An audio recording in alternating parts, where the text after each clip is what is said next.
Hello wadau wangu, wadau wa ufugaji wa samaki. Wale wadau wangu wa kambale, kama tunavyoweza kuona size yetu ni kubwa kabisa, ni nzuri, yenye muonekano wa kitofauti. Napenda kuwajulisha bado wapo na wamebaki 5,000 tu kambale wetu.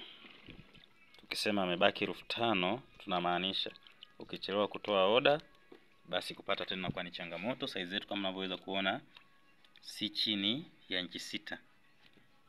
Ni inchi 6 iliyokamilika na hapo zaidi ya hawa.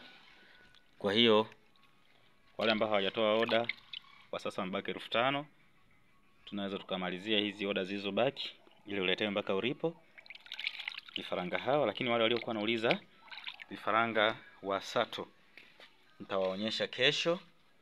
Lakini vile vile ukichukua vifaranga kutoka kwangu nina ofa.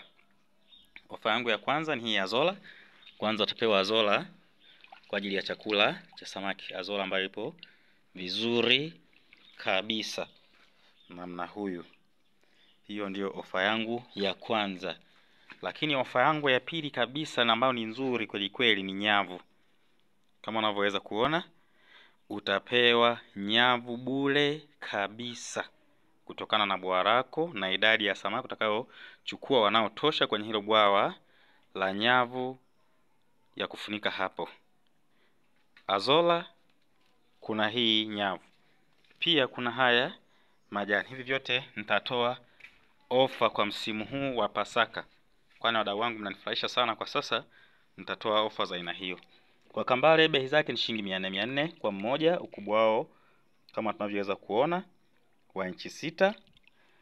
Mdogo kabisa ni inchi 4 kama huyu. Naona kama huyu ni inchi 4, lakini wakubwa kabisa ni inchi 6 kama huyu. Kama huyu ana inchi 8.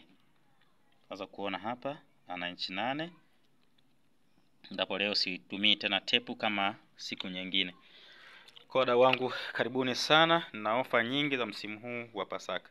Chukua vifaranga kwangu, na ofa ya nyavu, kuna ofa ya Azola, kuna ofa ya haya majani ambayo yanabadilisha mazingira ya mabwawa ya kujengea. Asanteni sana na karibuni sana. Kwa jina naitwa Maneno D Komba.